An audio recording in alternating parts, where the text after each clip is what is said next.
Hello, hello, hello, and welcome to another One Lion of Code. I am One Lion. I am not quite centered. It's a little bit darker than usual in here, but that's okay. Hi to all of you who happen to be here. Happy holidays to those of you that celebrated. Mojo is first, third, and fourth. Awesome. Hello, Mojo. Let's just hop to it. It's a pretty quiet day for me so far. Pretty laid back, pretty relaxed. I did some stuff with the archery game that we've been playing around with. Big Gamey says, I'm self-centered. Is that the same? It's a little different, but you're welcome here. You are very, very welcome here. I'll give you a proper shout out in a little bit when the stream gets more going. But let me show some of the efforts that I have made off stream on the game. Once I resize my Visual Studio window, since I had it on the other screen. Wow. I don't have very much space on this screen. It's so weird. It feels like it's zoomed in, but it's just because the display that I have on this side is a 4K monitor now, and this one is only 1080, and it just feels like I'm zoomed in still. But I'm not zoomed in. I'm at 1080. It feels weird. It feels very weird.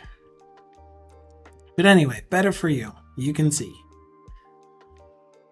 I'm gonna put you there-ish. Okay. So I created some UI thingies so that I can more easily test and manipulate the archery game as we go along. So I changed these into tabs since it was getting to be pretty long. I moved the set random distance button down here. I also have a way to manually start a game within the browser. So there is my queued archer. And then I can just have it change the distance for that browser, or for that user, for that manually generated archer. For some reason, this dropdown is not populating with my new archer. It's so weird because we can see the archer here. And if there were more archers, for example, if I queued here, then they show up in the list, which is the exact same list that I'm using here. Did you see that? Active archer. Okay, I just found out what's going on. Hello, TBD gamer. So I'll fix that in a second. And then I also simulate the choke command using a draggable interface, so I can now send the choke command, except that I am not the active archer. Instead, One Lion is. Okay, so let me fix that real quick.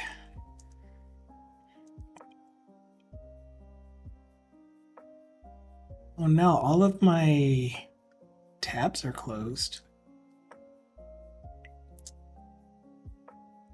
No fun.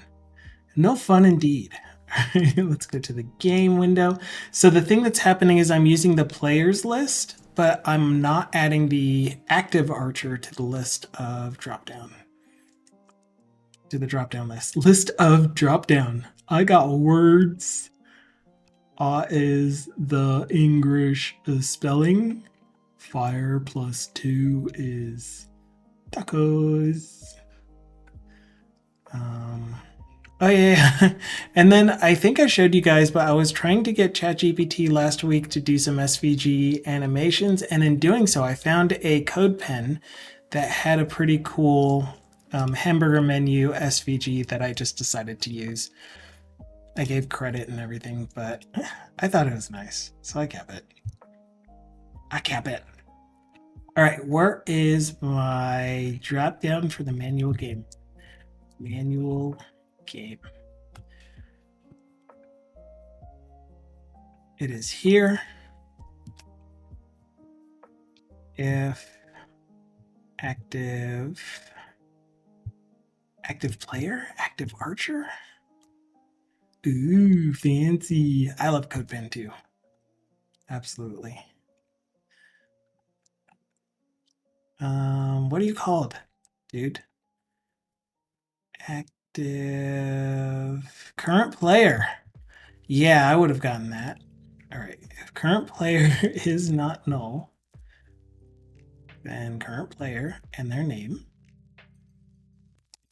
Are you a nullable string? Okay, so we're going to use not string is null or white space instead. Sapt is what that says. Okay, so now in my drop-down list, we see one lion. Okay, so now I can simulate shooting from one lion, or if I have a queued archer. Why didn't that queue? Did I not actually push the button?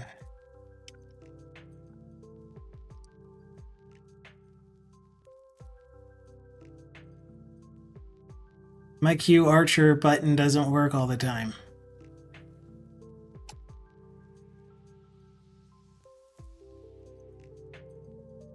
What's going on?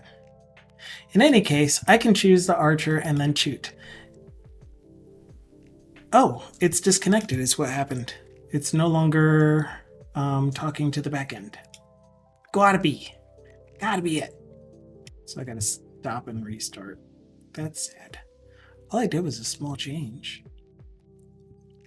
So anyway, I did that. And then the other thing that I wanted to do was so that I could continue just tweaking our automated realms AI stuff, AI generative model.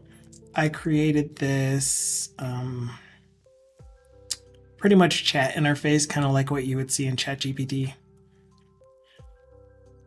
As soon as it starts running again. But you can't because it's currently in use. Away.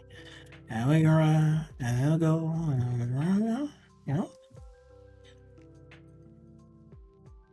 I know you understand what I was saying. It's crazy. It's fantastic. Grumble cakes will be ours. Okay, so let's try that again. That also means that you need a refresh. That also means that you need a reload.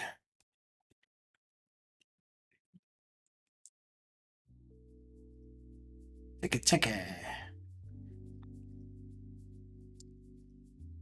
I don't know why I keep checking those. Those don't do anything yet. So I created this kind of chat input thingy. Here is a test chat. And this is the same chat bot that we are talking with in Twitch chat. So if we said automated realms, why aren't you generating chat messages? There it goes. What message did you just get sent?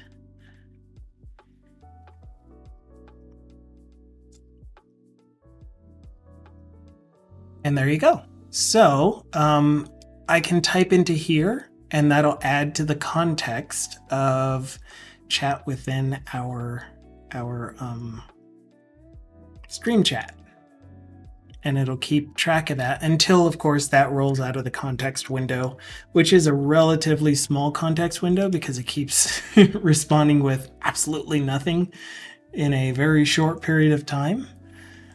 And I don't understand why fully, but I'll keep tweaking it. It'll get better over time. It'll be cool. We'll have fun with it. But yeah. So those are just a couple of things that I added to the bot so that it's easier to work with.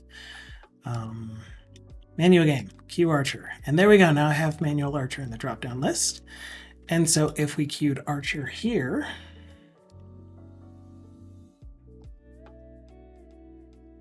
Then we should have 2 people on the list until this timer counts down to 0. Although one lion is the active archer in the other window, so I'm not exactly sure what's going to happen. And there we go. Good. Okay, so active archer changes. We lost the manual archer. And now I queued another archer. So we have manual archer. We have a manual archer 2. So I have 2 archers in the queue and then 1 active archer.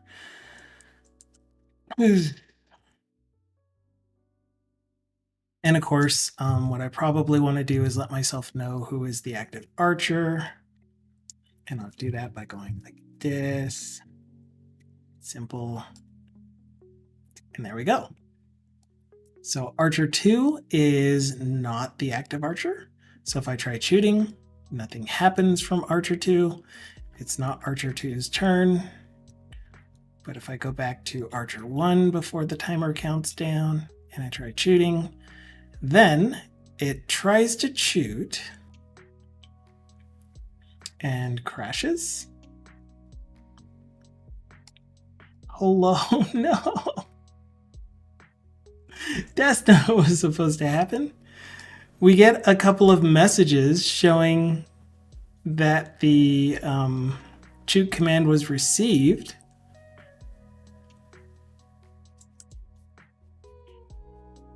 But it's giving me an angle of 0. Yeah, angle of 0 and a power at 72%. Okay, cool. Hello, Rain Dance. I've decided to develop a to-do app with my front-end friend. That is awesome. He's actually my boyfriend in real life. Nice. Very cool. How am I doing? I'm doing fantastic. Having a great, wonderful, relaxed, laid-back day. I hope you are too. Or at least the type of day that you want to have. So I don't know what happened though. I lost connection. It's so weird.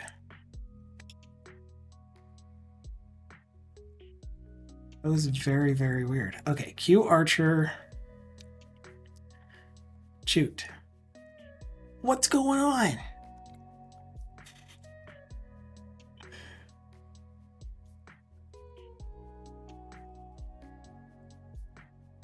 Okay, so we are at 7 degrees, 67%.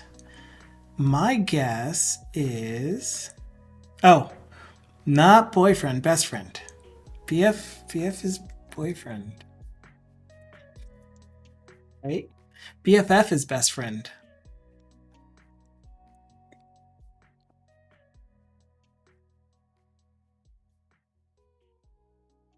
I don't know, man. I don't know anything. Ever.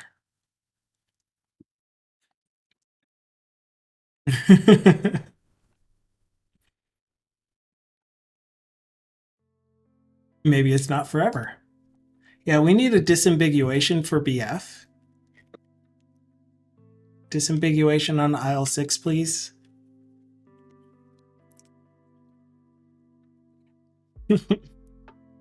So, out of memory exception, this is telling me that I have an infinite loop happening somewhere.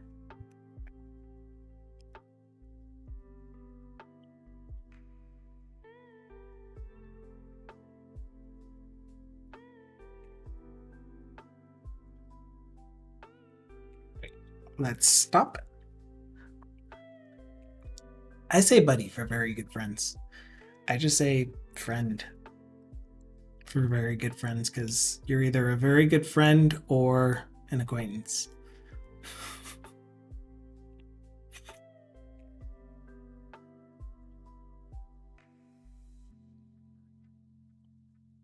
You're going to do ASP stuff and he's going to do React. Awesome. Yeah, it's definitely going to work together. I know that much.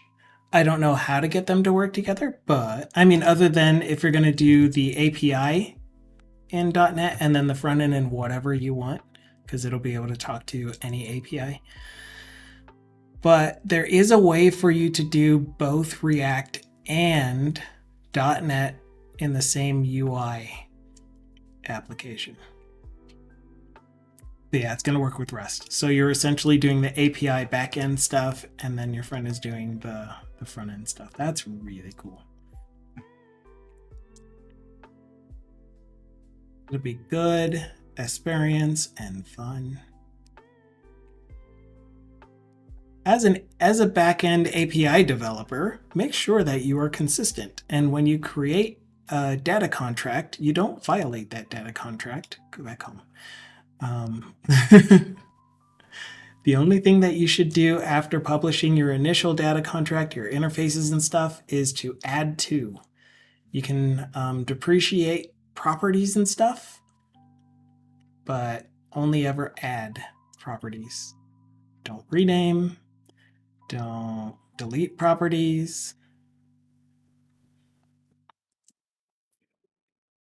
If you're going to do any data structure changes, change the version of your API, all the things. All the things to remember. All the things. All the things. Yeah. He wants to develop intendedly? I don't know what that means. He doesn't want to stay with MVC.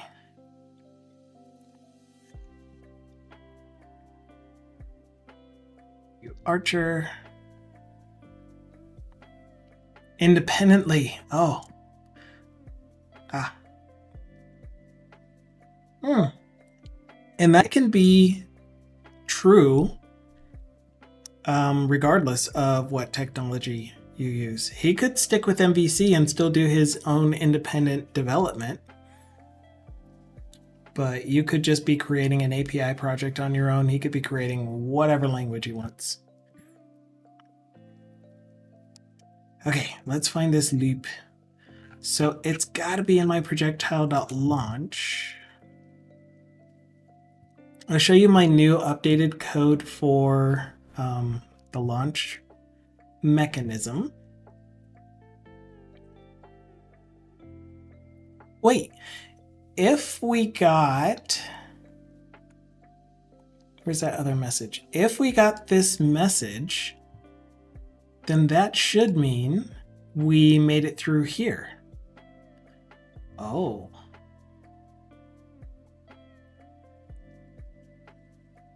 And actually, I'm going to tell this thing to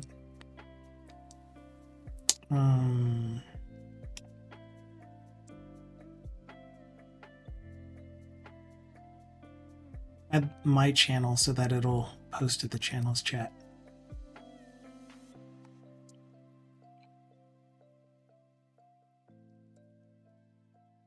I know I have to show it to him, but he didn't like that there is client app instead inside of C# project. Okay. Yeah, and that's fine. I mean, it doesn't have to be. I guess like if you're saying specifically the MVC project type, then yeah, that's different.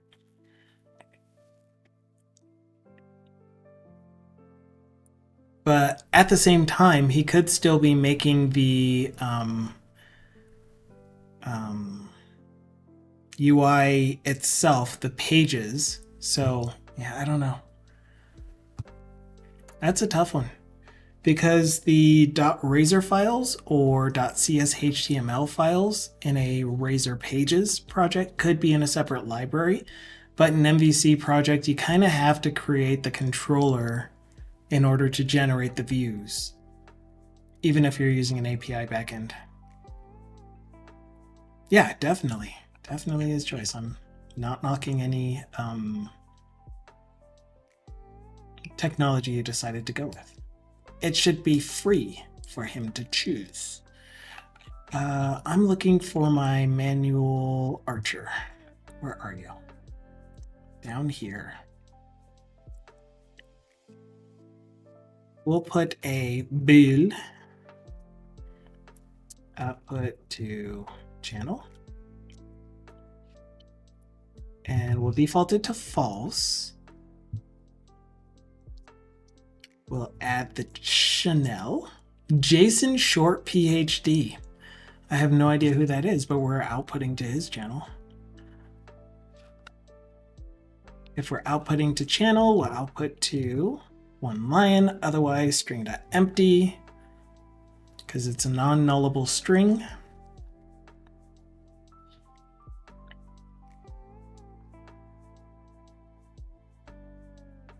I kind of don't know exactly how do I make up a great architecture for the project. Simply, you manage the API project itself and the way that you separate your classes for that however you want. You provide some interfaces that you expose through a NuGet package, and then he creates his React project however he wants. And you say, here are the data contracts. Here's the shape of the data that my API is expecting to receive when you do a request. Here's what it's expecting to give you when you get a response. But you manage only the API project itself, and he'll manage the UI project.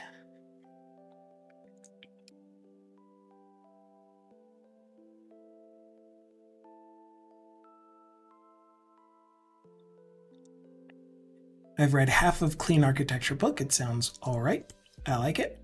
But now I don't know what do I put in my domain project. Should I have IDs and my entities there, or should I have it in application infrastructure project like DTO of mine entity? So for me, I don't know too much about naming of architectural patterns or the layers. I will readily and freely admit that over and over. I design it in a way that I believe is intuitive and useful and maintainable, even if I'm not the developer that will continue working on the project. This one is me only, so I'm just kind of throwing things in there the way that makes sense to me. A real project would be something more like our stream project.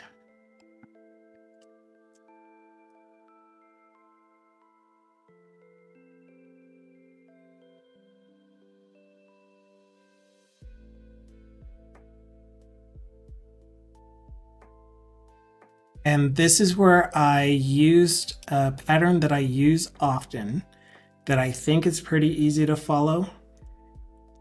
It's easier to see in the solution, but if I go one step further, I would also organize the folders on disk so that they match the project structure better too. But I'll have a shared user interface.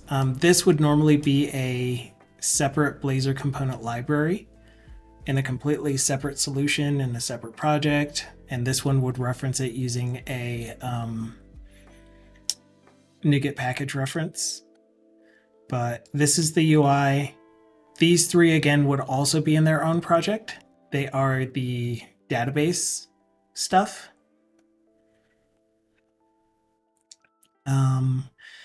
This would be exposed to any consumer application that would be using this as an API. So the interfaces are all of my data contracts and abstract classes and stuff. And then the actual core stuff are in shared client, shared server.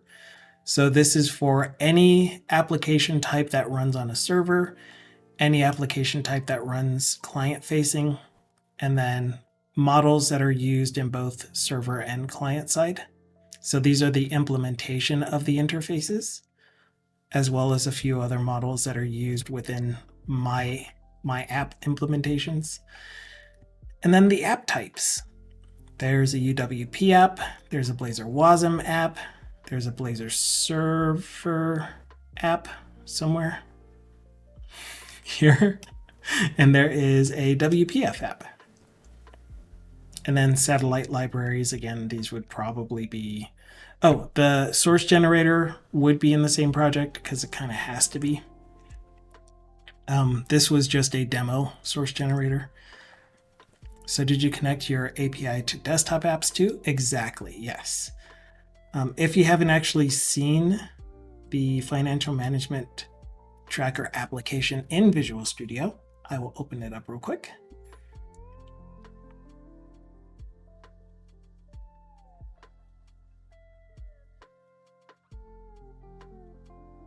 I said I will open it up real quick.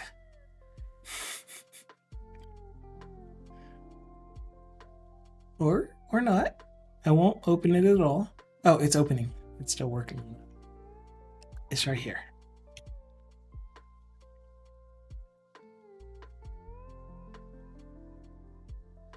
Or this is a different one. Loading. Please wait.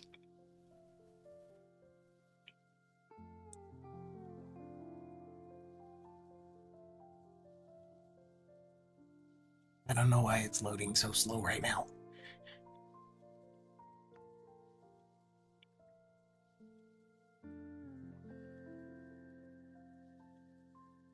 Okay, while we're waiting for that though, reload. I'm gonna go see if it's in the actual game page itself when I'm trying to render. Yeah, no, that doesn't make sense. Why would it? There's probably a state has changed call that is happening multiple times. We'll see.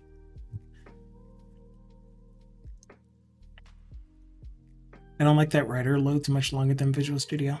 I don't use Writer, so I don't know that.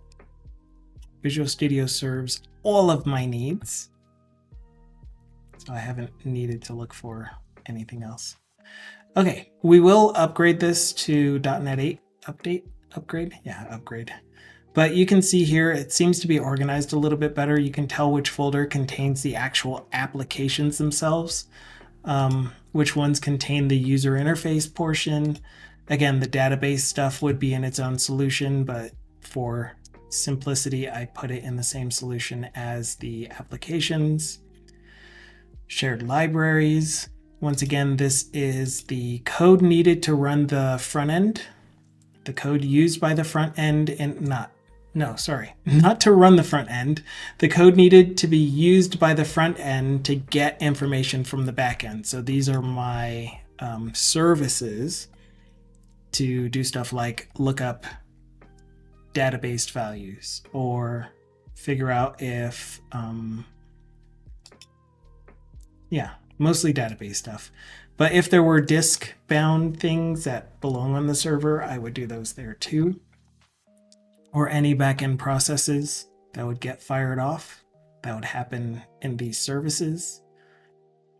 This is the implementation of those same services, but on the server side.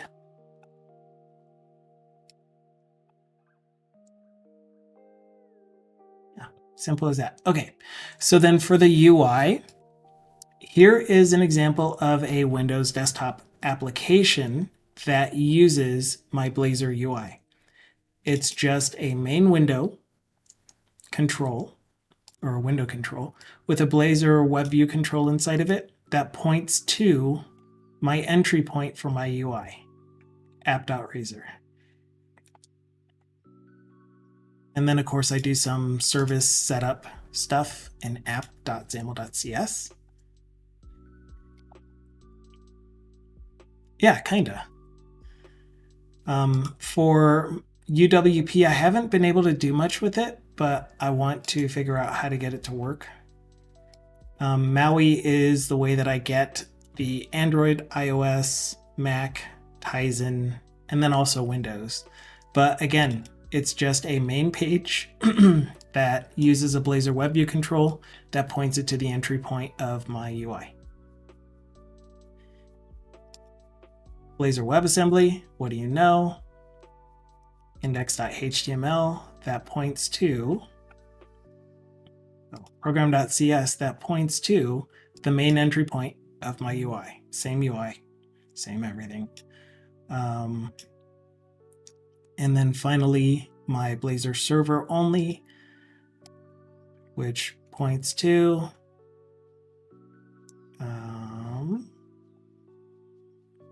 is that you that has it? Yeah, points to main entry point of my UI. And then the API is just the API backend that's connected with the WebAssembly, but it can be run by itself. So the desktop applications, the Android application, the iOS application type, all use the same API backend that would be hosted somewhere in the cloud, somewhere that everything has access to.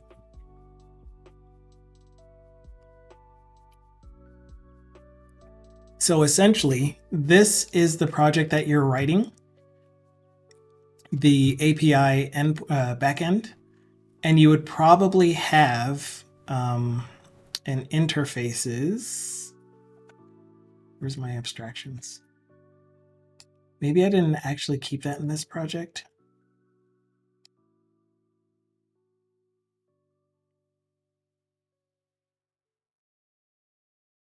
Huh. I don't think I actually have a separate interfaces project. I normally do. And that interfaces project has all of my service interfaces, all of the interfaces for models that other languages might use, and then all of my models themselves would use those interfaces. It also would have my enums as well. Yeah, I don't... It's weird because we saw it as an actual folder on disk, or not on disk, but here. But I don't think it's actually part of the solution. I think I may have removed it. Especially since the last time I updated it was last year.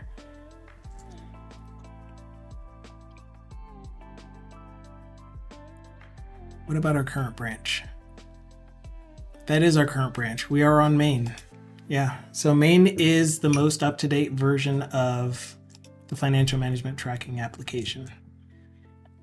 Dukasoft. Yeah. I mean, the CS project of this folder wouldn't tell us much. It doesn't tell us what projects are referencing it.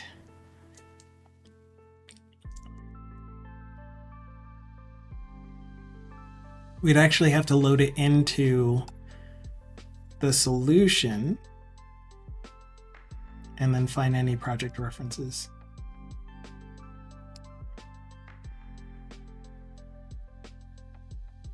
Army water. That's from 1,000,000 billion years ago. Get 1 lion. 4 rain dance. That's who I'm talking to, by the way. Hello, Goku Jax. Happy holidays to the both of you, Dukasoft and Goku Jax. Now that you're all here, let's do a phantasmal little shout out for Get Blamey.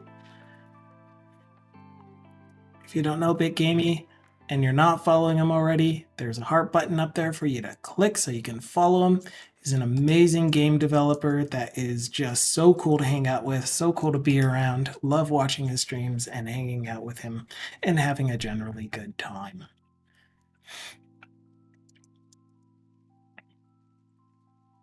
I must admit, the folder structure is a bit overwhelming for my level. Like, the actual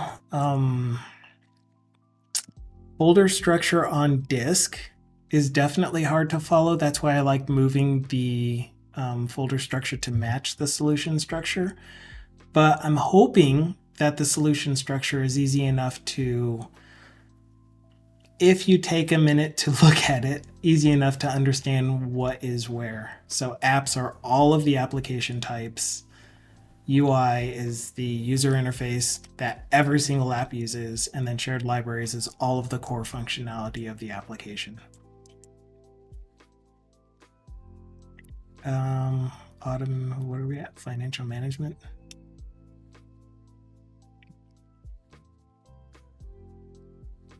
Yeah, so I definitely didn't have it in the project, and therefore, or in the solution, therefore it's most likely not referenced anywhere. Yeah, nobody cares about interfaces. Nobody cares about you. Get out of my solution. You're just going to confuse me. But that was probably one of the refactoring things that I want to do, is to abstract a lot of my services and models and stuff. But right now you can see that my service interfaces and my state interfaces are in the same project, as opposed to being abstracted out into an interfaces project. Yeah, and again, I have no idea if this is even any of the architecture types, but Rain Dance is saying it's similar to DDD, hexagonal architecture, onion architecture. Here's a simple example of clean architecture. So application, which actually has common inside of it. And that's kind of my shared. But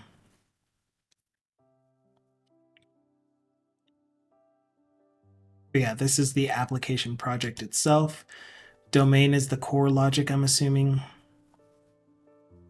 No, domain are my shared library. So both of them have their own common. Interesting. So this is shared, and then infrastructure would be my database.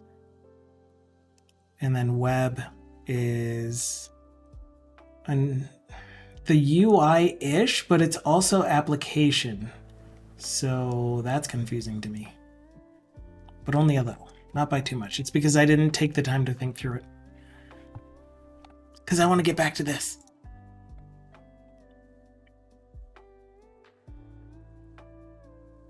So anyway, we will get back to financial management again, eventually. Right now I'm having a lot of fun with this.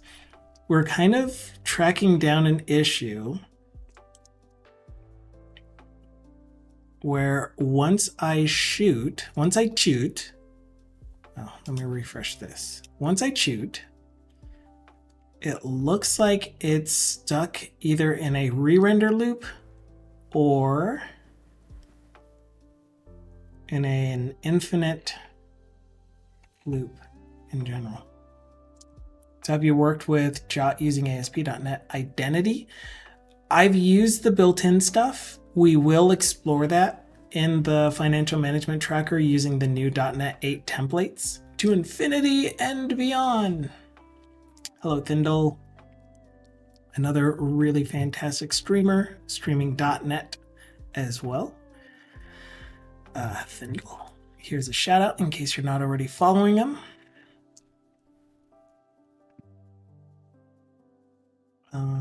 Okay, so once we do launch, we have the projectile path, and in here I am looping through projectile path and outputting some divs. This was working before, I promise.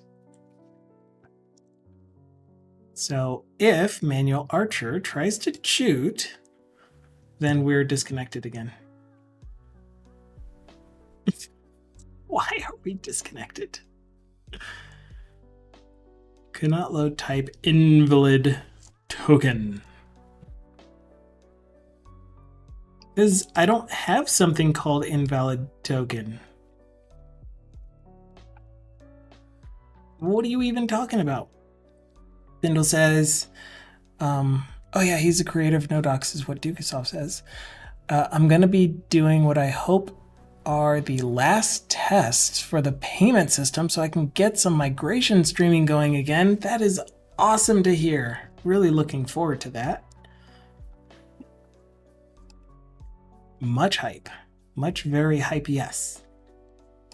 I'm doing fantastic. I hope you are too, as well.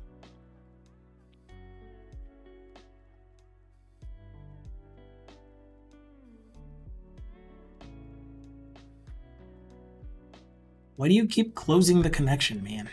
I mean, I know why I did now. It's because I stopped the .NET Run, .NET Watch. But this one.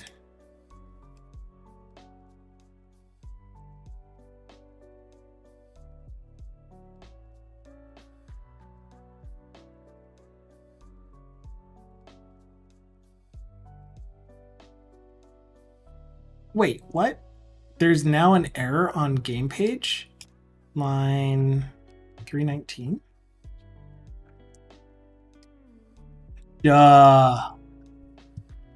Any other manual cheats? Okay, so that was definitely my fault. I added a parameter to this method, which means that we can't just use it as a method callback. Instead, we have to use this callback syntax using a lambda expression, inline function. I don't know what to call it. Anyway, yes, I want you to output to chat, please. Such invalid, much token, many error. Yes. That's kind of strange that no one even knows about clean architecture. That's a lie. There have been so many people on this stream specifically talking about that book specifically, clean architecture. Is that one the Uncle Bob one?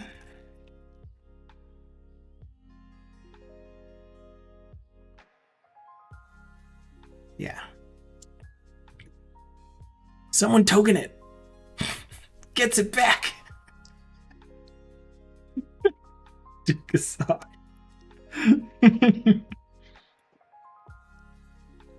But yeah, I think Tyron and maybe Broken Sword and Dukas Soft is doing a dad joke for us. Sometimes I tuck my knees into my chest and lean forward. That's just how I roll.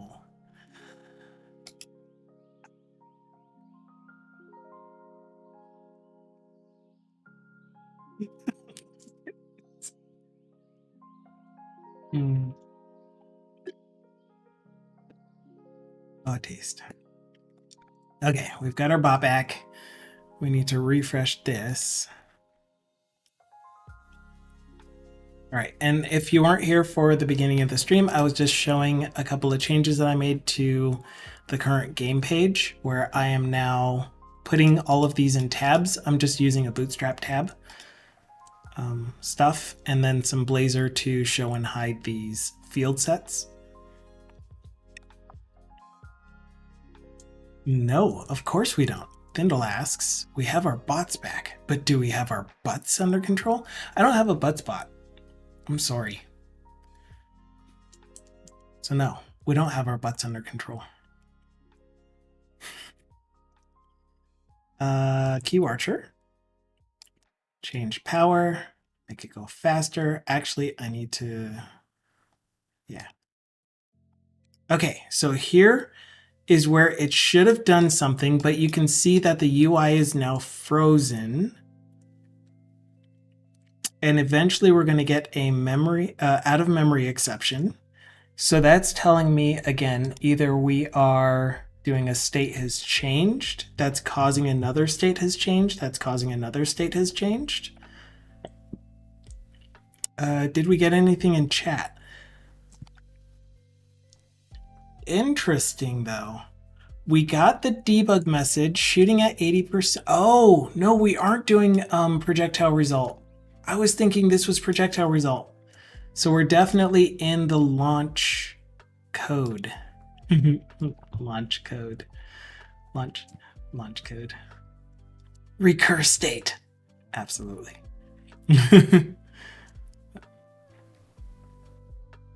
Excuse me. I'm trying to go to the implementation, please. Arigato. Nope. Oh my gosh. I was in the implementation. Okay, so one of you is doing an infinite loop. I'm increasing the time, yes. So we start at time 0.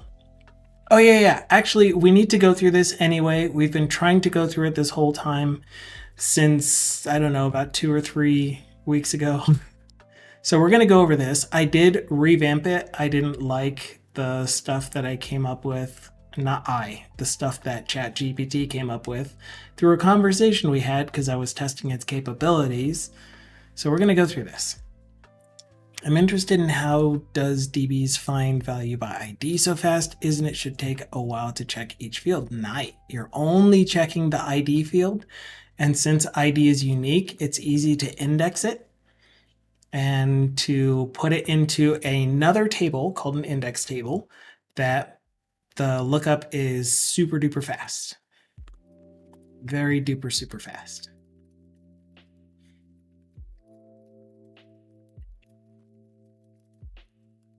Preloaded lookup tables, hashes, and good guesses. Absolutely.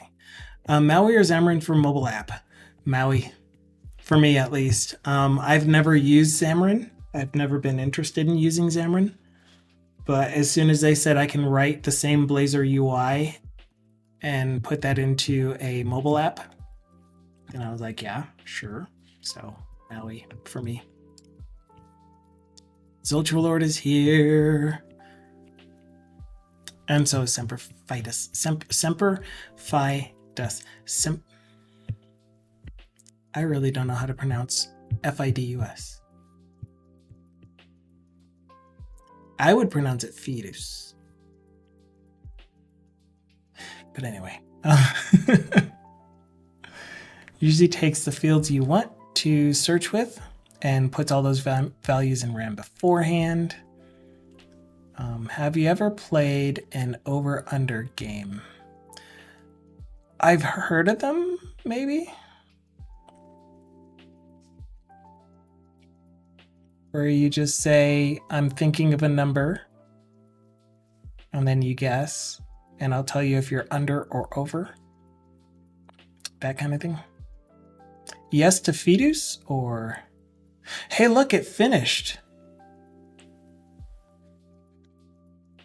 It finished. Array dimensions exceeded supported range. The frame rate is too slow. Oh, and Broken Sword, I was just talking about you earlier. Someone was asking about clean architecture, Luke, and I think you might have been the one that brought it up a million billion years ago. But anyway, if you're busy, don't bother answering. Hi, good to see you. Thank you a million billion for subscribing. 31 months. 31 months in a row. It sorts everything according to the index value, then queries the middle value if the requested ID is over or under that. So kind of a binary tree search kind of thing. But it does it in an insanely efficient way. Insanely efficient way. Okay, logic for this. We're going to get a new launch result no matter what. We're going to convert our meters, our maximum distance that the target can be into meters per percent. Then we're going to get the actual target distance by getting our meters target times meters per percent. Oh.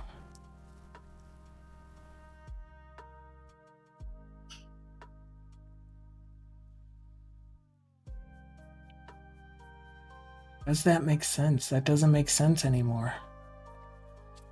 All right, I'll think about that in a second. So I bet you still code better than anyone. Huh? To Dukasoft. Dukasoft's statement was what? Almost 42? What? Confused. Hope you all had a beautiful Christmas or whatever else you may celebrate. Thank you so much, Broken Sword. I hope you did too. Yeah, my code is great. In my dreams. I think he was talking his age. Maybe I'm confused. He was talking your 31-month subscription is almost 42.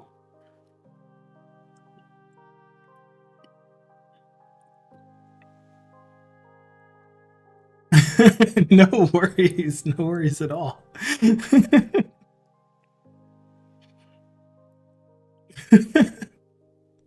Hey, I'm only 40 over the next 40 years.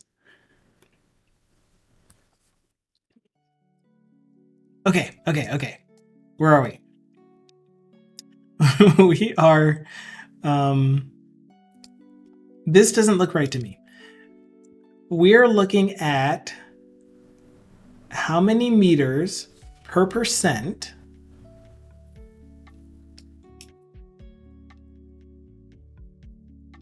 to get to our 70 meters. So right now this is fixed at 70 meters. So I'm figuring out how many meters per percent. Target distance is in percentage.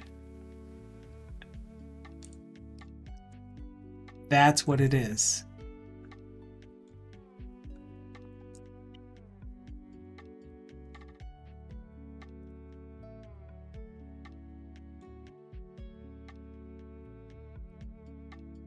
Okay. Yeah, let me fix this. Because this is my modeled projectile in UI units. That's what the whole point of this is. We pass in UI units. I think these might actually be meters though. So it's a mix. We'll have to check the height. But right now we're just doing an elevation of 0, masses in kilograms.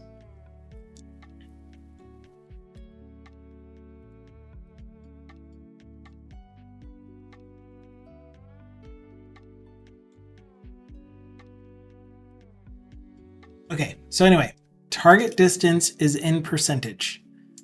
Yeah. Okay, so now we get meters per percent, and then we multiply by the percent between the archer, which is here, and the target, which is here. So whatever this percent is here, which is 68.67%, times meters per percent to get back the target distance in meters. That does make sense. The angle in radians, because when we do our velocity component calculations, the angle needs to be in radians. So I split out our velocity components into its own method on the last stream, but instead of returning a tuple, now I'm returning a vector 2. Which we may lose a little bit of precision because now vector 2 uses floats instead of doubles, but that's fine. It's not going to be the worst thing in the world, I hope. So I'm getting back the x and y components of velocity at time 0. That should be the other thing that I did here. I have the x and y components at a given time.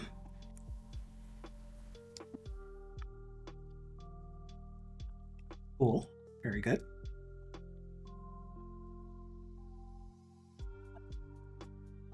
And so this is the message that we're seeing right here.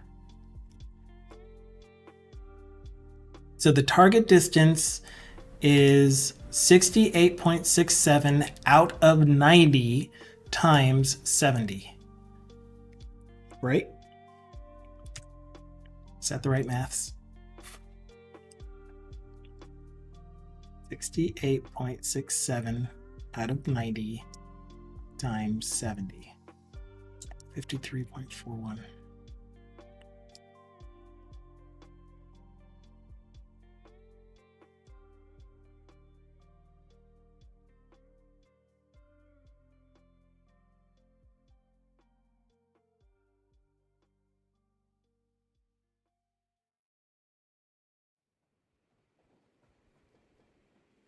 Interesting.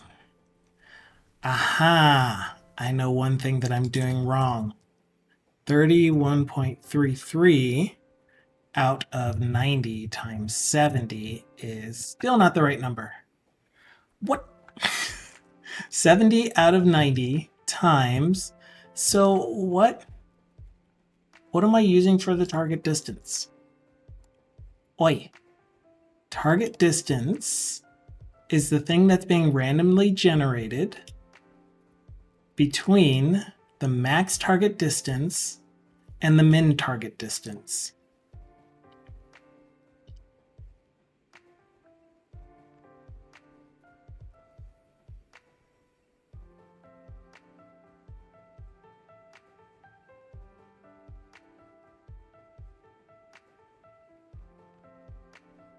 Oh, here, spawning player and target distance at target distance. Spawning player and target, here's target distance, 48 point, how are you 48.66?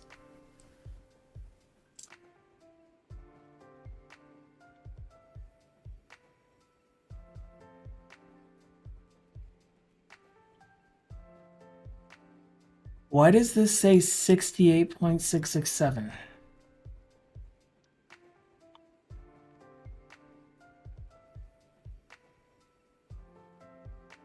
Putting its right edge at 31.38%, right?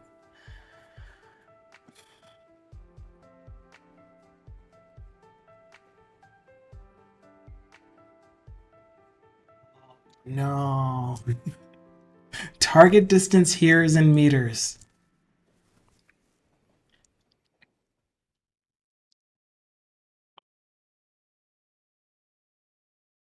So what I need to do is make my target distance percentage.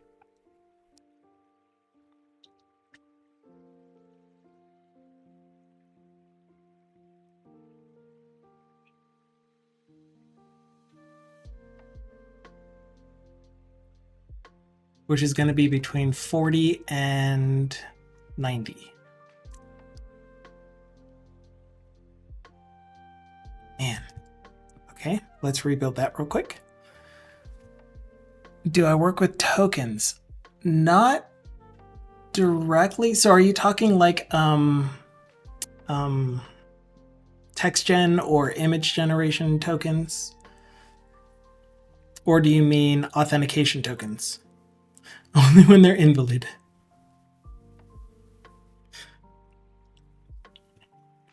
Because I do work a lot with authentication.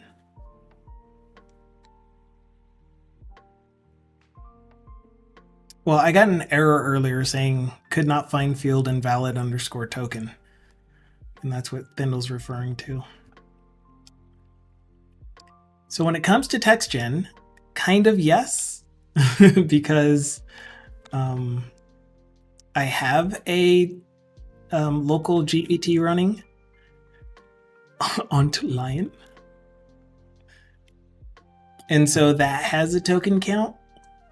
And I kind of tell it to limit the token count to 4096 or something like that, because it's only 8 gigs of memory RAM, I think.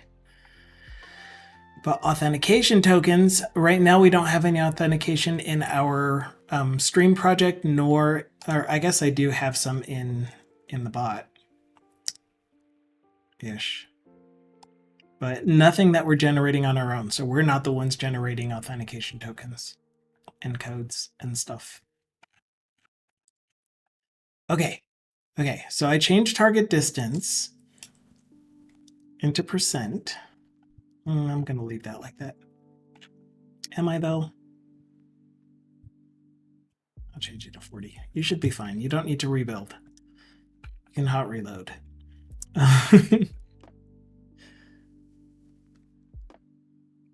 Turn this into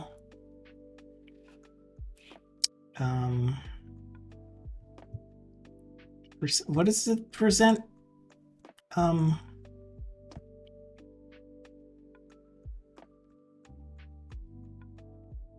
Wait a minute.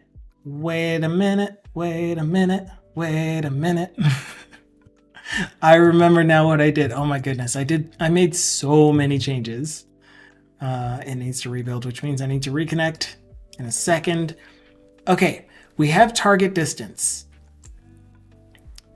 And target distance is going to be between 0 and 70. So you need to be max distance, for example. And actually, I have you at 50. or no, 35 to be halfway between the archer and the target.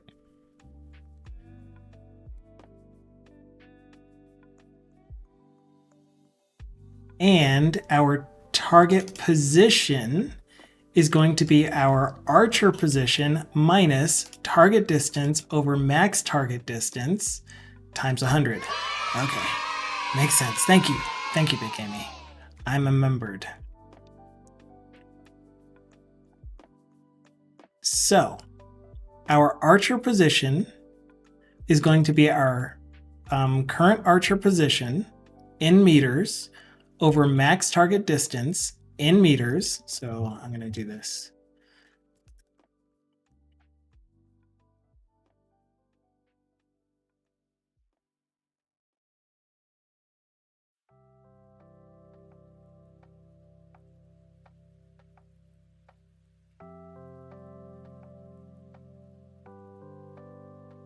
I'm just going to put all of these in here so I don't have to relogic this again when I try to think about it.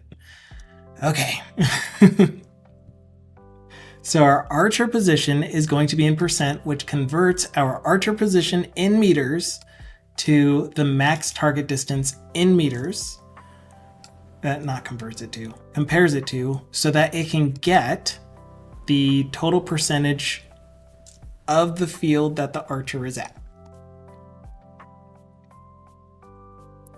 So if the archer is at 70 meters, then that means it is the furthest away from the target, or from the left edge, that it can be. And therefore, this is 100%. And this isn't really in percent, this is like in the whole number value.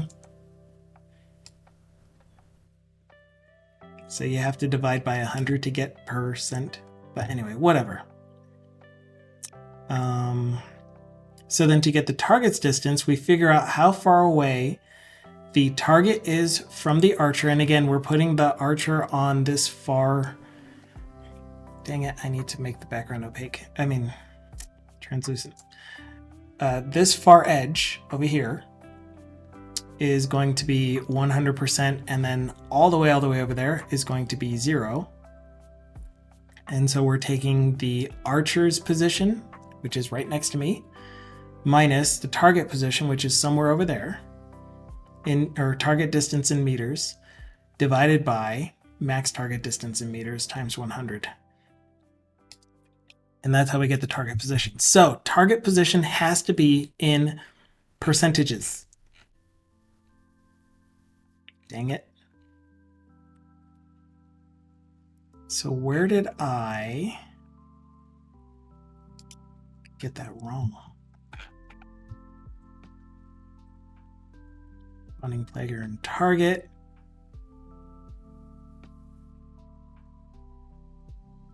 Target position is from the left edge.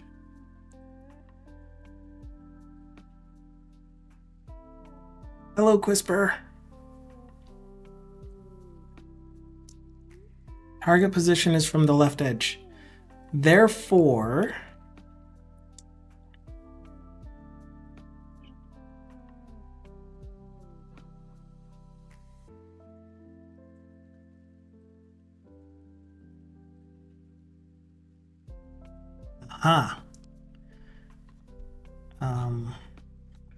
maybe.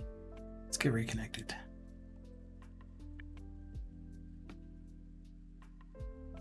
Man, logicking is so hard to do when you're being watched. Just saying. Where are we? We're in projectile launch. Okay. So the distance that we are actually using stares intently. You would. Kid. Target distance in meters.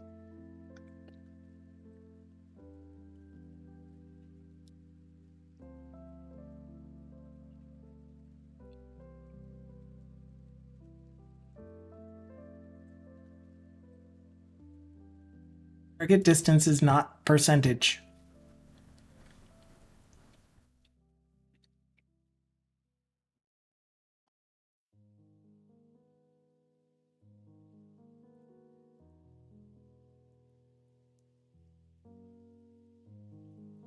Stares back at you. Okay, I'm very, very confused at what I did here, and I can't unravel this spaghetti. Apparently in campsites, if you stare in tents, you can get in trouble. Good thing we're not in a tent or a campsite. There'd be too many bugs. Re-spaghetti it? Yes, that's exactly what I need. Okay. Let's say that we passed everything in meters to our launch. So what is the distance between the target and the archer? We don't care where they're positioned on the UI. We only care about their actual distance in meters. Good.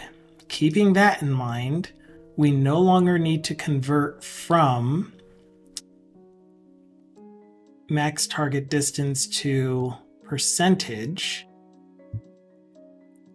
We only use the target distance, which is in meters.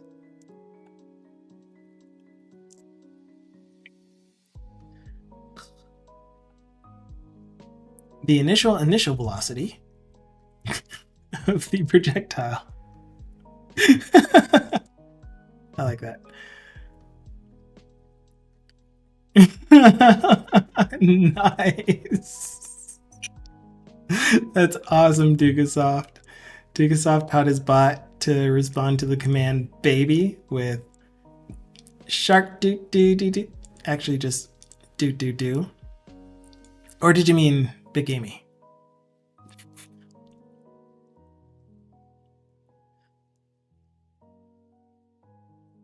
What does the fox say? Are you even listening? Yeah, you are. Fox says, I'm not a real fox. I'm a humorous AI chatbot. But I can still provide you with a response.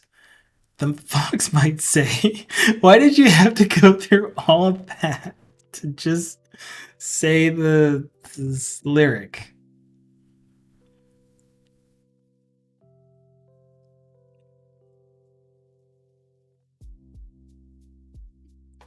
Oh, automated rums. We'll get there one day. Okay, so target distance is in meters now. Angle, we get the angle, we get the velocity components, we get the draw force. Our velocity, right, the draw force. Draw force is the, oh, perfect. Okay, so I did do this. What I did was I got the maximum, he gave you 3 more dues. I got the maximum velocity of the average maximum velocity of an Olympic longbow arrow that has been shot, that has been released, whatever. And so what I'm doing then is multiplying the draw force percentage, which is going to be draw force over 100, times the maximum velocity of the arrow to get what speed did you actually shoot the arrow at initially at your angle, and then give me the X and Y components of that specifically. Okay, now there's 6. Or I said that wrong. Okay, now there are 6. How's that? I think the emphasis went on now. Meow. Okay, so that makes sense now. Maybe our distance calculation is going to be better. So the time it would take to get to the target is the target distance over the initial velocity x. But we don't know if we're going to make it that far. Right, which is fine because we do that here. Okay, so time to target is how far away the target is times our x velocity, which is going to be constant. It's not going to decrease. So we just need to know how long, if the arrow flew for long enough, how long would it take to get to the target? Time to maximum height. There's a formula for that. Looked it up. It's somewhere around here. And thank you so much for the follow. We're doing physics again. I apologize. We're trying to make a game using only Blazor. Very little JavaScript, if any at all. Hopefully we can get away without the JavaScript at all. I think you mean 3 plus 3. You got there just a different way. No bugs in the code. So anyway, we get the time to maximum height, and then we multiply that by 2 to get to from your initial launch height to the maximum height back down to the launch height. Then we add the time it takes to get from its initial height to the ground, from its initial height to the ground at the speed that it's traveling down plus gravity. Ooh, and I hope this is correct. Again, I used formulas from freefall to determine what the actual speed should be. V naught plus gravity times time. And we needed to, that's the final velocity. We needed to figure out what time is. We don't know what the final velocity is, but we know the distance to the ground. And so I had to use another equation, which is s equals initial velocity times time plus 1/2 gravity times time squared. And then solve, pull out t. Pull out t to get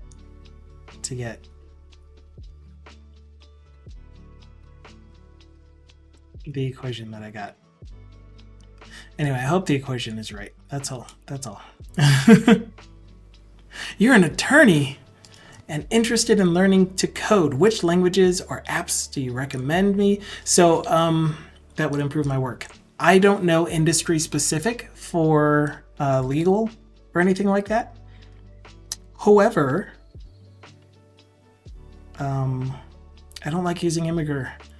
I don't know how many times I have to tell you I don't like Imgur. Just post it in Discord. Give me a Discord link to the image. I'll be happy with that. But we are a biased channel. I'm a biased host because I really prefer and enjoy working in .NET. So I would recommend C# for anything. I'd find a way to make it work. Of course, there are certain industries that do better with different languages. Again, I don't really know in the legal industry. I do know that when I worked for the government, when I worked federal service, the link to the image, not the post. Oh, Thindle. Let me help. Did you post it in Pet Love? Did you even post it in Hours? Off topic.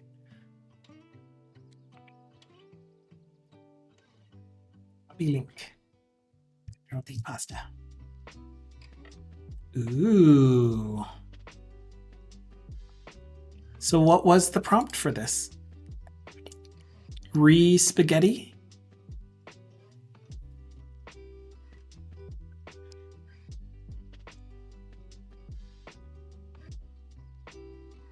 Straighten out your spaghetti. That looks tasty though. I'd eat that brush. Okay, as I was saying, Big Gamey has a really good question. Is there something specific you want to code? So I used to work federal service, and we used .NET. We used Microsoft programming languages and technologies. And we had a lot of stuff that bordered on the edge of legal, like compliance and regulations, etc. Yeah. So .NET works really, really, really well for managing large documents, for presenting them, for having data entry type stuff. Bing has a DALL-E model you can use for free. I still use my own local install. My preference.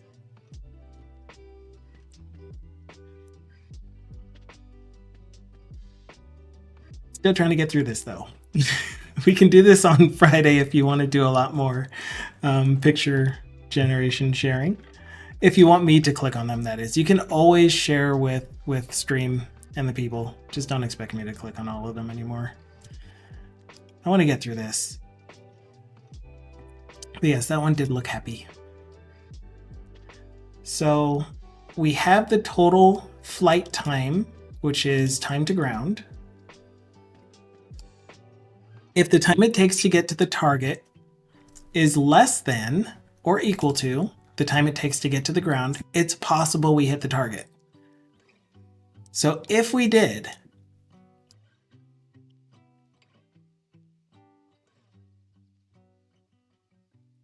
then we check to see, did the arrow vertically hit the target? So we know horizontally it could have hit the target, so now we're checking vertically.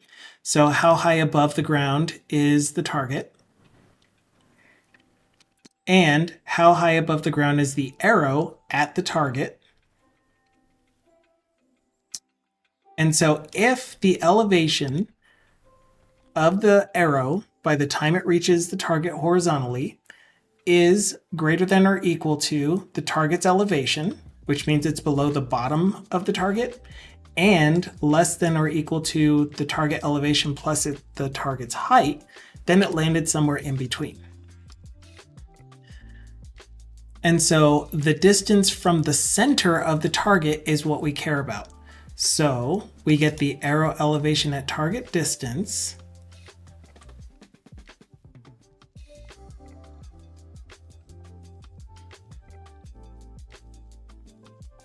What are you doing here?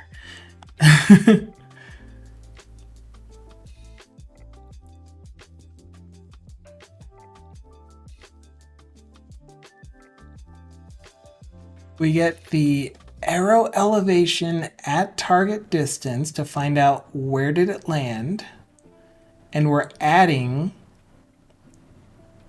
half of the elevation minus the target elevation. This does not look right.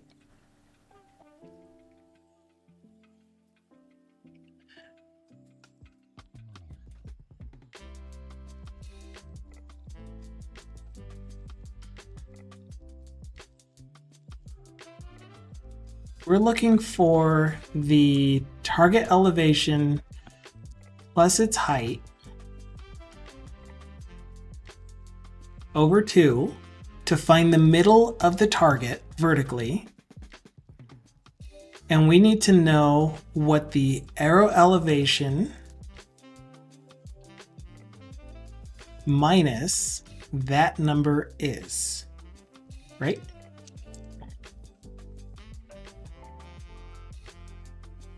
To find out how far away is it from the vertical center of the target.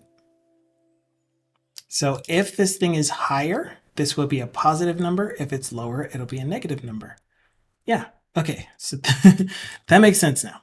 So we know where on the target we're going to hit, which is going to eventually turn into our score. Here's the distance traveled.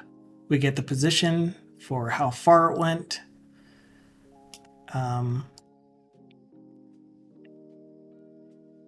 Yeah.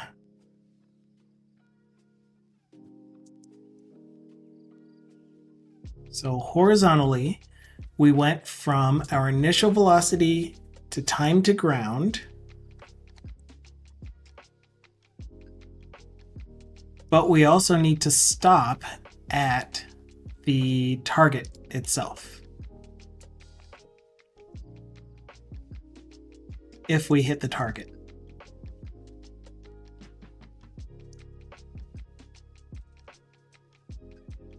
And so if that is the case, then our launch result dot distance traveled is going to be target distance in meters because we hit the target. It would have traveled further if the target wasn't in the way, or if it goes through the target. And of course, there's that little, how far embedded into the target did the arrow go kind of thing. But anyway, so this is the thing that's taking a while. So let's say our frame rate is 1/60, which is 60 frames per second, and the target is at its maximum distance, which is 70 meters. Oh dear. So I needed to do some math just then. I don't want to do the math. Does anyone want to do maths? We have our target X distance, and we need to know how much time in seconds would it take for us to at least reach a target that is 70 meters away. And we need to know essentially what the velocity and angle must be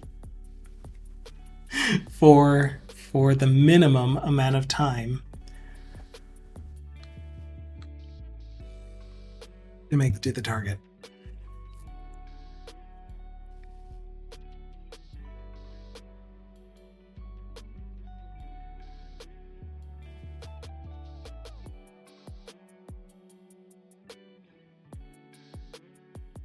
Yeah, that's really hard.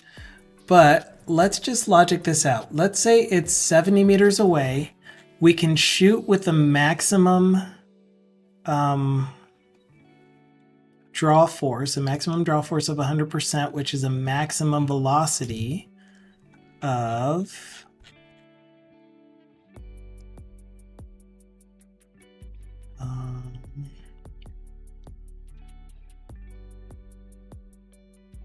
archery settings. That's what I'm looking for.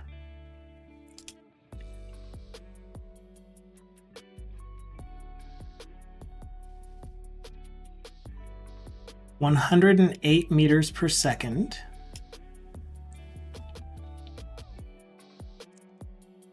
Another one. Hello, Ducky. I want to learn programming. Which programming language should I start with? So I mentioned this earlier. There was someone else that came in asking, what should I learn for my particular industry? And I said that because we're a biased channel, I'm going to give you the same answer. .NET, C#.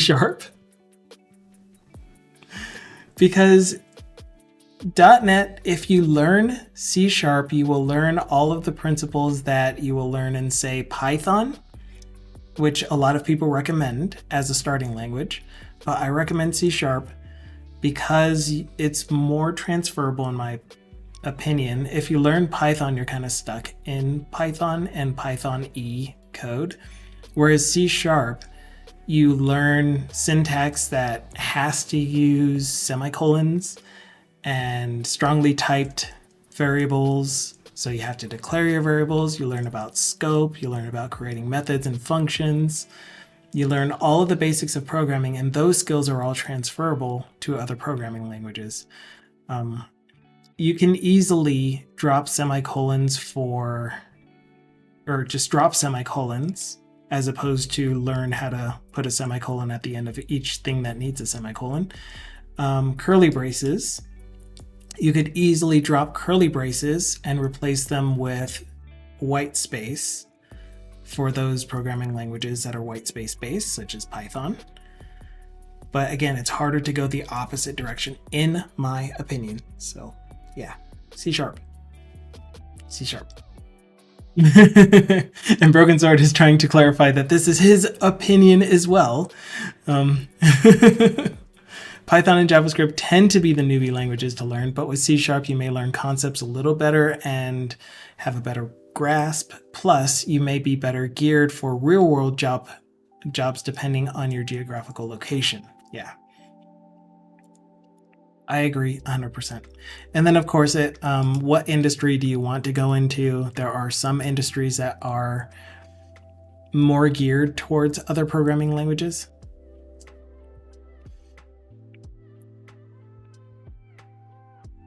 Like if you're wanting to do machine level code, then probably C, C++, especially if you're wanting to develop drivers or anything that interfaces with your computer's hardware.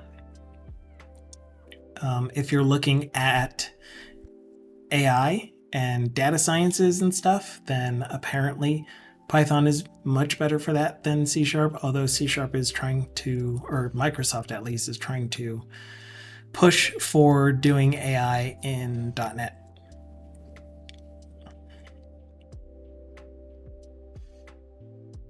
Okay. So 106 meters per second to get to a target that's 70 meters away is going to be less than 1 second of flight time. I mean, unless you shot it at an angle, which it won't be too much less than that. So it'll be, because it's 106 meters per second. So let's say that on average, it's going to take 1 whole second to get from the archer to the target, which means we get 60 frames, which is not a big number. So this loop should only go for somewhere around 60 times to give me all of the positions. If we hit the target, of course. But again, if we hit the ground, it's still going to be somewhere around 1 second. It could go longer. So if we shot it straight up into the air and we have gravity at 9.8 meters per second squared, and we shot it straight up at 100 and whatever we said meters per second, 106 meters per second.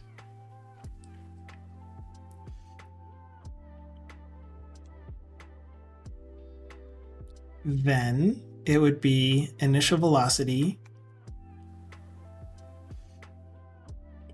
plus gt squared, 1/2 gt squared. And solving for time would be the square root of initial velocity plus gravity, which is negative 9.81 meters per second squared.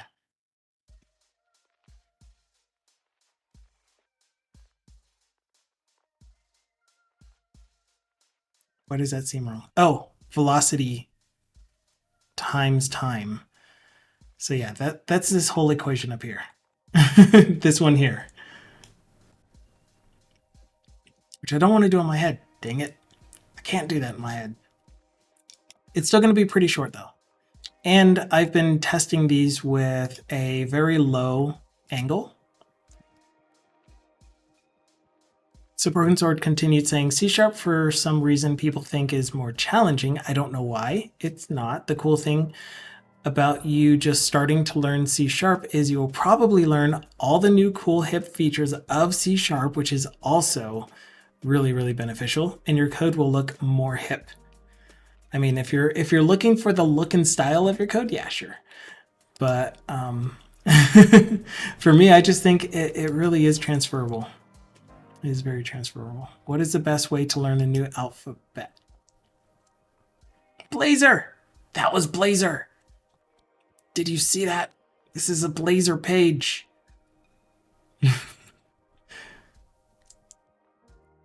Create and edit your own Talon alphabet with pictures to remind you. Note when you click save, you save all words to your local storage. So let's say A is for Aegis.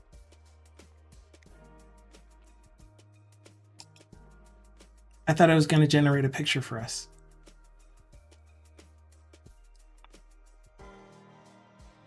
You have to provide your own picture. That's no fun. I thought I was going to do like image generation.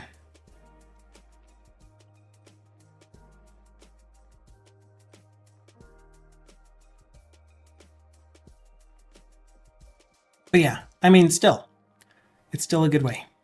B is for baby. Oh, push shuffle. Where is shuffle? Here. What? Aw, that's cool. And then you have to pick them in order.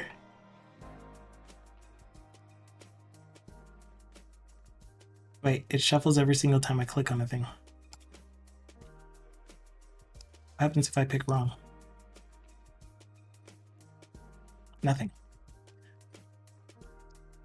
Nothing happens if I pick incorrectly. I will never be negatively reinforced. It's just about learning the words. Got it. Got it, got it, got it. That's very cool.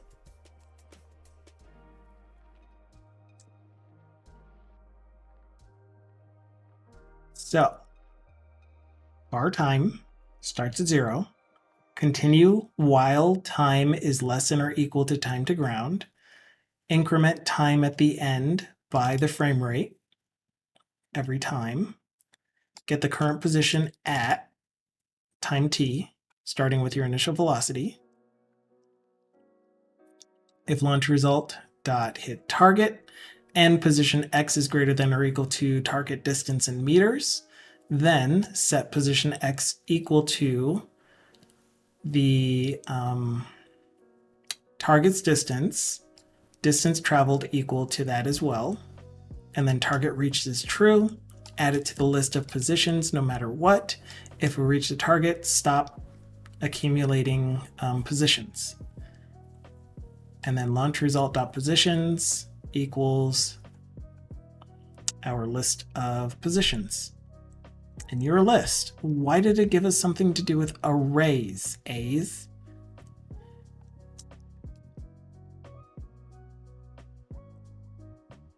Console right line. Yeah, it should block. So as soon as we hit the target, provided we did actually hit the target from our determinations up here, we should stop as soon as we reach the X location of our target. Console right line, calculating positions at a frame rate of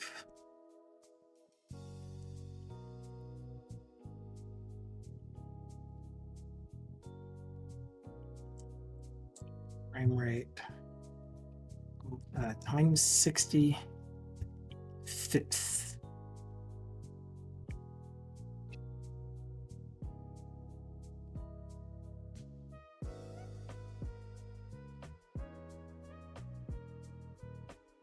All right, so I need to figure out why this thing is pooping on us when we tried shooting an arrow at the target. You know, I was thinking that. I was really thinking this. I'm like, when we draw this, the only 2 points that we need are the starting point and the ending point, and then we just draw a parabola between them.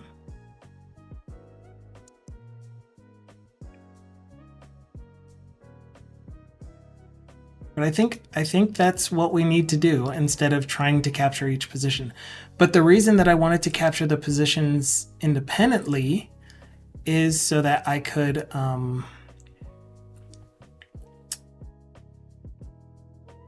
animate this easier, although it might be easier to animate it if I drew an SVG line between those 2 points.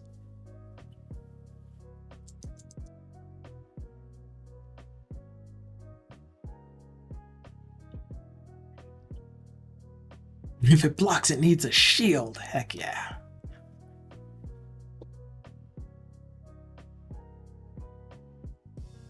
Yeah, I mean, we could definitely, like, I mean, the way it's going to animate, at least from what I just was thinking about, is when you shoot, the arrow is going to appear, start moving from right to left towards the target, obviously, and have the projectile line being drawn behind it. And so I needed each of the points along that. Instead of calculating them real time, I just get the calculations up front, and then I will draw all of the divs, essentially. So I'll draw a whole bunch of divs, like 60-ish, and those would all have an animation of opacity from 0 to 1 for my frame rate. So then it looks like the arrow is actually traveling across them. And then at the end of that animation, I would fill it in a solid color. And so it would look like a projectile line is following it. Because again, I'm trying to do this using just HTML and CSS. And C#, of course, to draw the objects. So what we're expecting to see is when we launch the object, I would like to see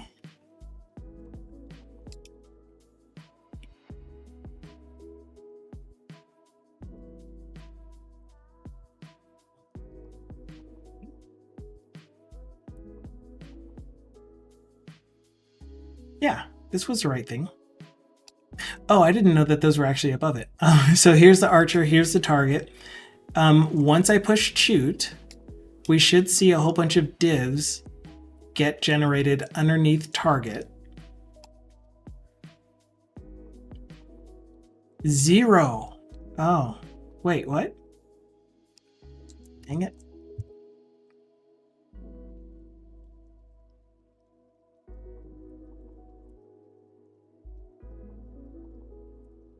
Yeah, I'm going to output a value for each of these.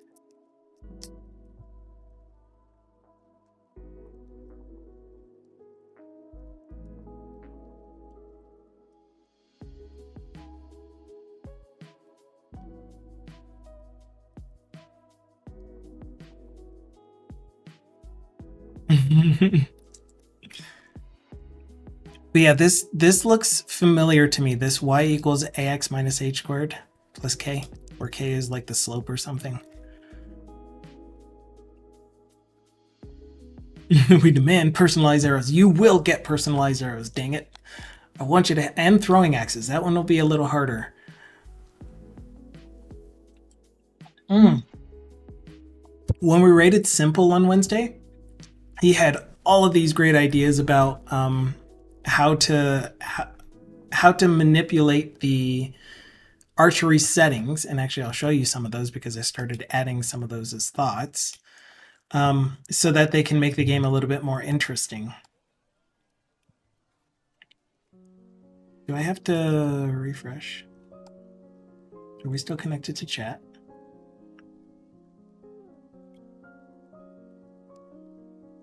Okay. So for example, we could have gravity change.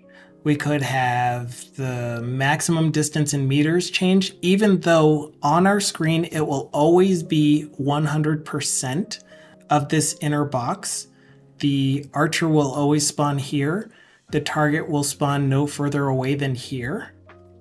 But we can change that distance, which means we can change our maximum velocity as well.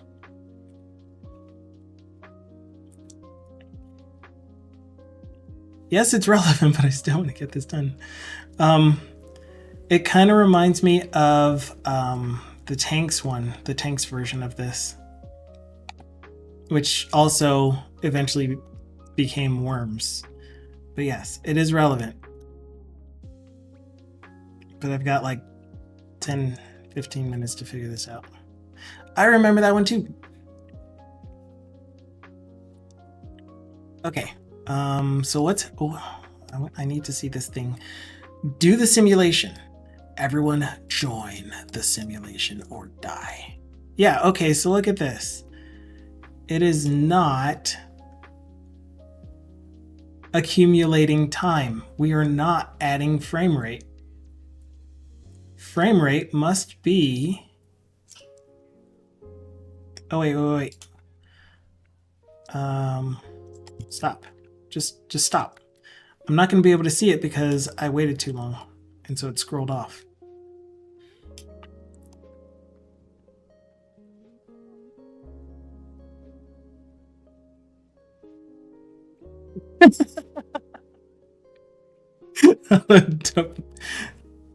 Dopedimist?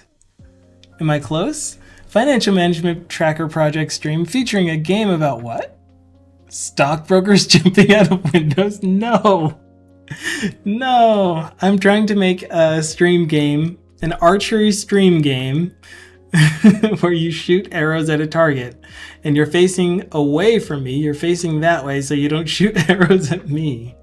I don't want to be hit by arrows, and I want people jumping out of windows. Oh man. Okay, so this is obviously not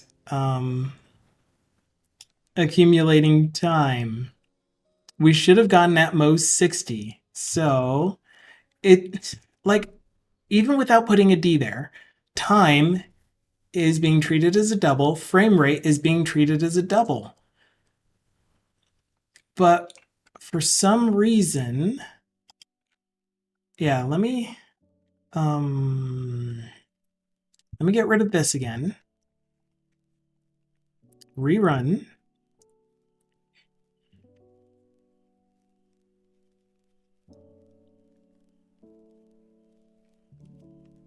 And I want to know what the initial frame rate is because we aren't accumulating a frame rate. It seems like it is 0. Is that what the issue is? Am I passing in 0? I'm passing in 1/60.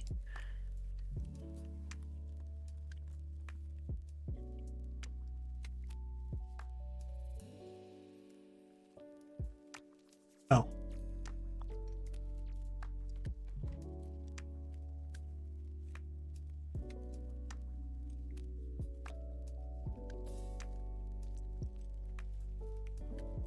Maybe that calculation is just wrong.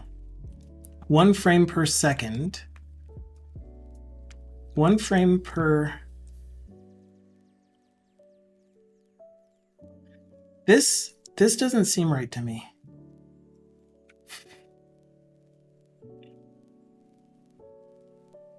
I need to split 1 frame into 60 seconds.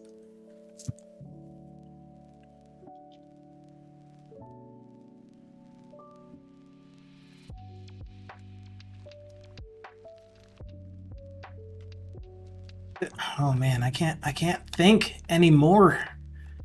It's just broken. I'll probably just figure this out after the stream. It's how I work. I wanted to do it on stream though.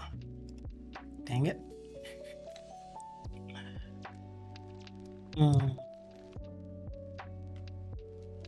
Okay, so we're back to listening to chat.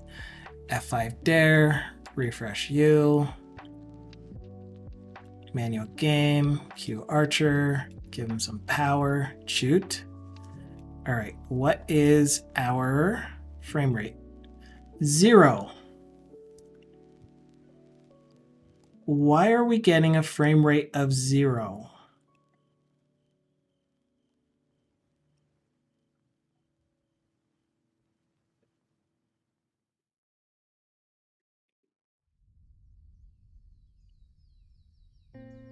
One over 60 is not 0.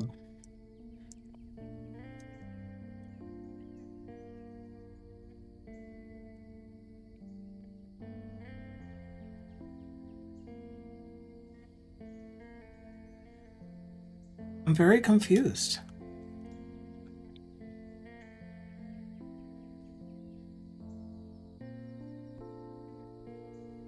Launch.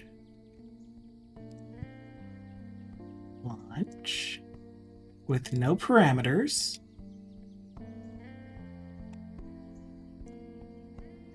Excuse me.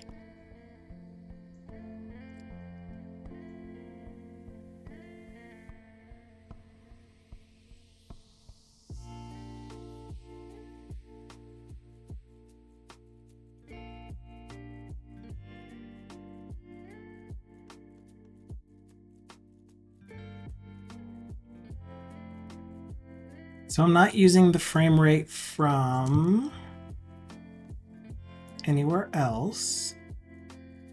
So it's not like I'm using frame rate from here, because that doesn't have a frame rate. Okay, so launch without a frame rate.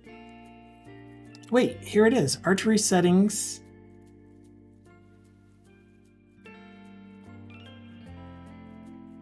About frame rate.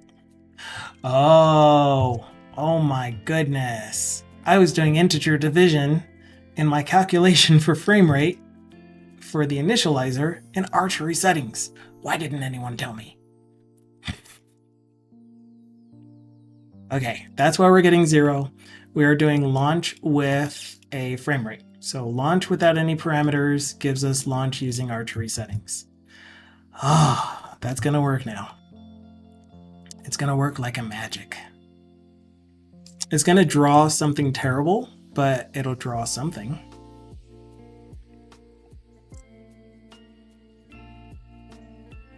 Refresh.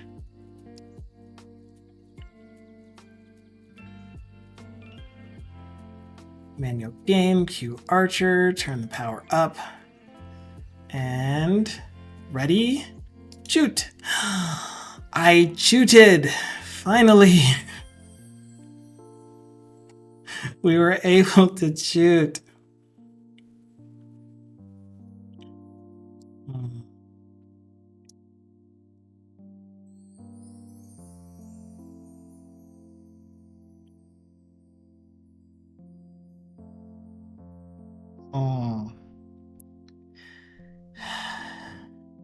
So, I missed the target, but I did go 70 meters. Okay, that's fine. We'll get to the rest of that in a second. So this should be 70% at the moment, and I need to turn this from 70% into 70 meters. Cool. So I shot at 103.476. If I change my angle to go down just a little, then I still miss the target. What if I reduce my power? There, I hit the target. Woo! And we're getting messages in chat.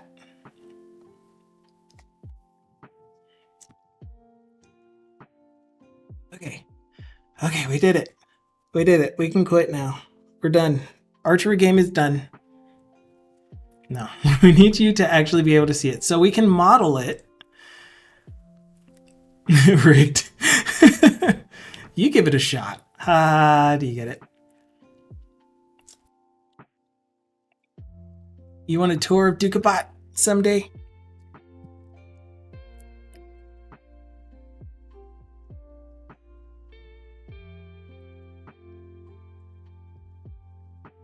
It's up to Dukasoft. That's his bot. My bot is Automated Realms.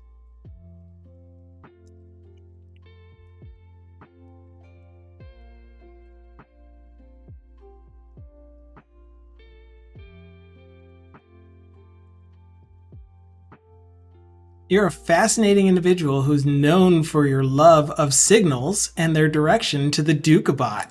Obviously, you've even expressed a desire for a tour of the Dukabot's inner workings, which is quite the compliment.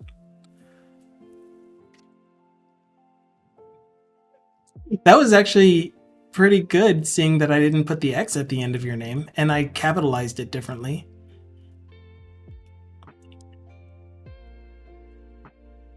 That's not bad.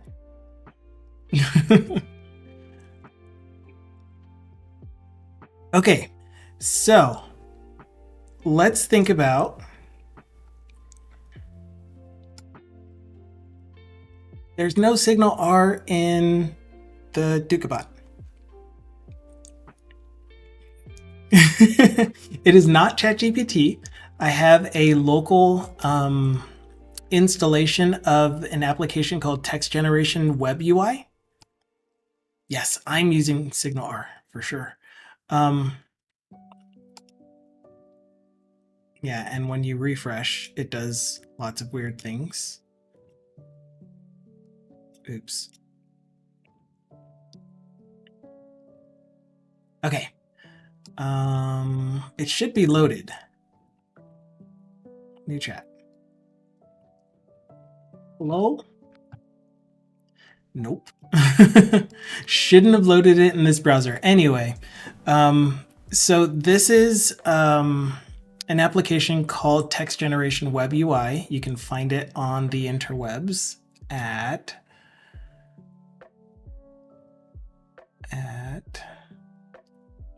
did I not bookmark you? Text Gen Web UI.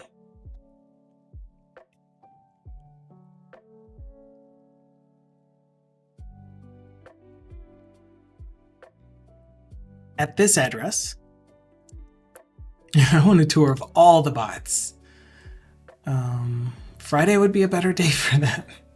Today I was actually trying to get stuff done, but that's fine. I just came here. What's happening? Hello, Mr. Brexy? I will tell you what's happening in about 12 seconds once I bookmark this thing so that I finally have it in my tools.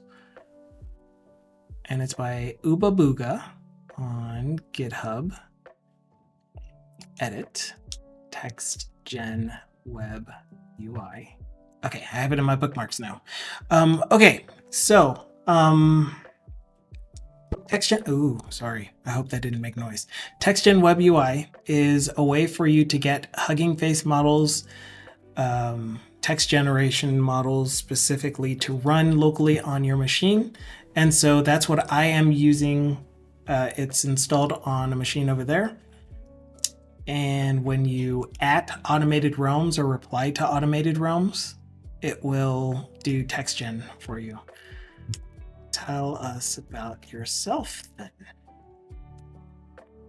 And so you can see here, it's my bot is the thing that's receiving a message that you added automated realms. And then it does an API request to that machine and says, do a text gen using chat history and then respond. And then it responds. I gave it some instructions to respond in 500 characters or less, prefer short answers, make sure you're polite, etc., etc. What LLM is this based off of? So this is using the bloke Tiamat 7 billion parameters from a while ago now. So the bloke you can find on Hugging Face. Hugging Face. And if you just search for user the bloke, you can find all of their posted models. I guess you can go to any of them. You can see all of their posted models. I really don't understand how they're generating so many models so quickly, or why they're generating so many models so often and so quickly.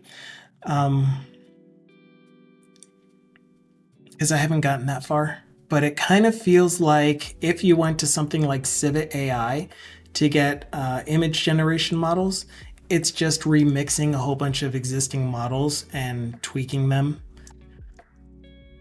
I don't know that they're training them on their own. I could be wrong. If I wanted to run locally, do I need a good GPU? It's recommended that you have a good GPU. I believe that computer is running a 2080, an RTX 2080. You definitely need an RTX, so it must be NVIDIA.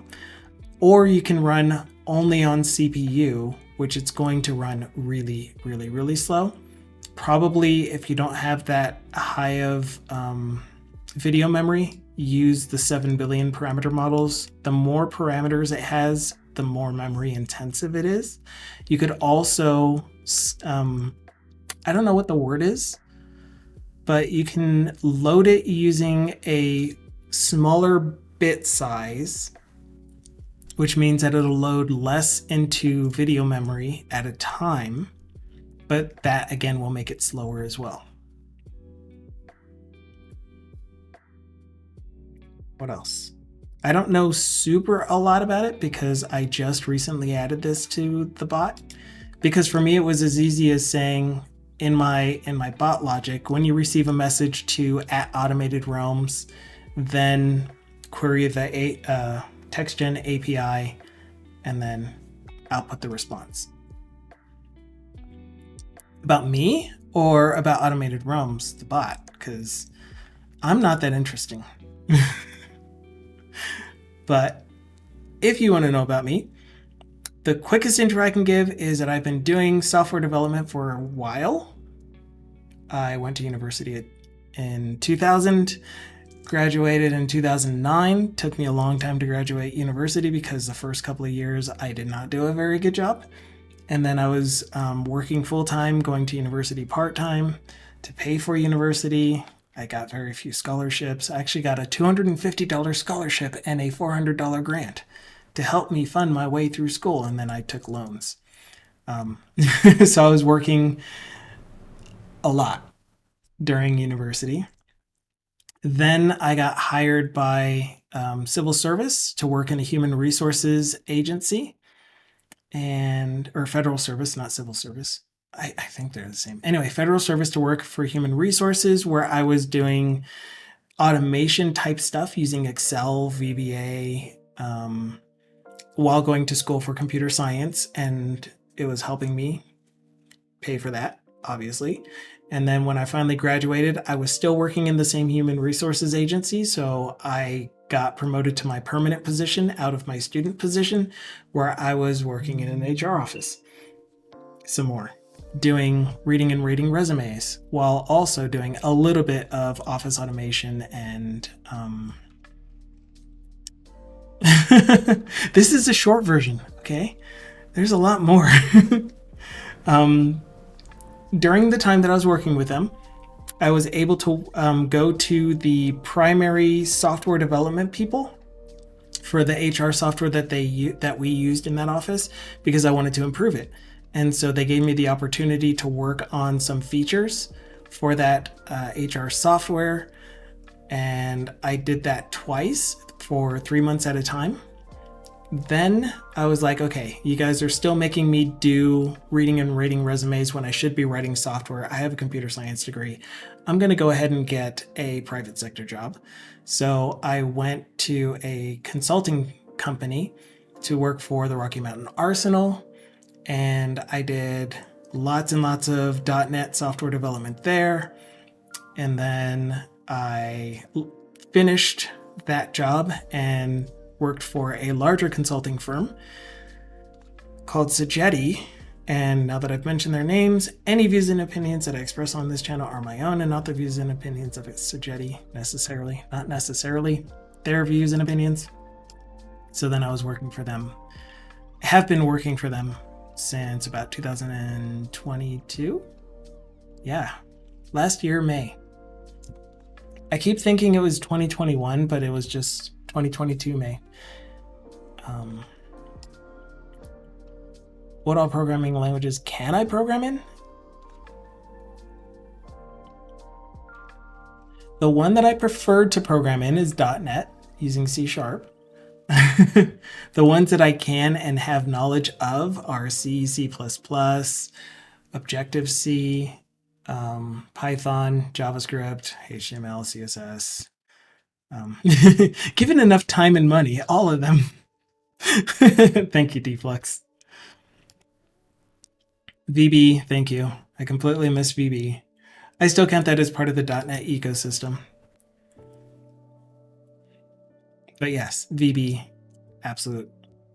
All of this stuff is HTML, CSS, and C#. But I did call C# out explicitly, so yeah. What is your go-to language for automation then? VBA. It's just so easy. Now we can do Blazor with Office applications. So it would be Blazor. if I was still doing that. But right now I'm just doing a lot of web applications. So it's not really office automation anymore for me. It is creating applications that run in the browser that could also run natively on mobile and desktop.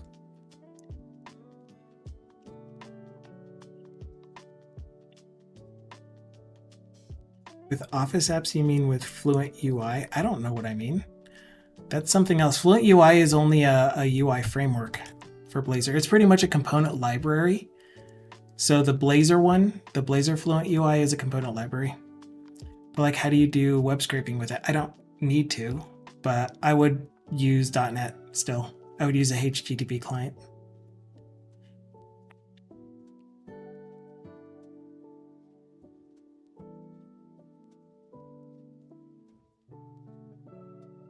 But yeah, we got pretty far with this. I'm gonna continue working on it off stream because that is my time. What I'm gonna do next is get it so that the projectile motion will draw according to the UI. So this is not to scale. This archer would be something like 10 meters tall, maybe. And the target would be 2 or 3 meters. And it's much smaller than that. It's like 0.5 meters. And the archer is 1.2 meters.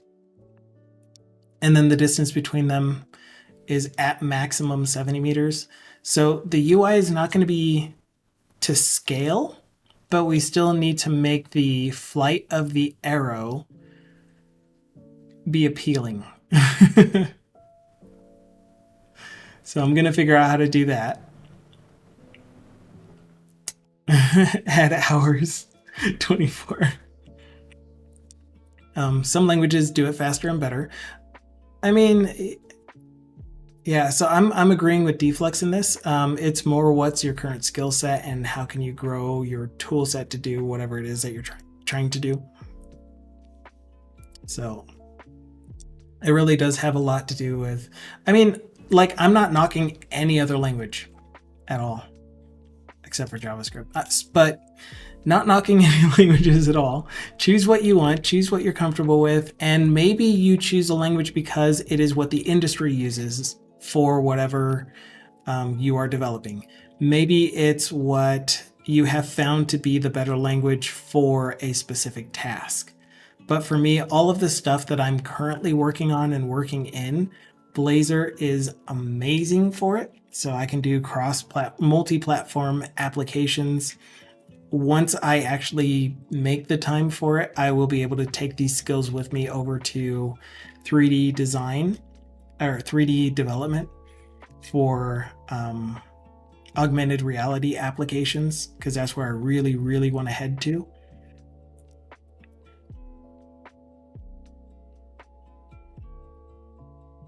Yeah.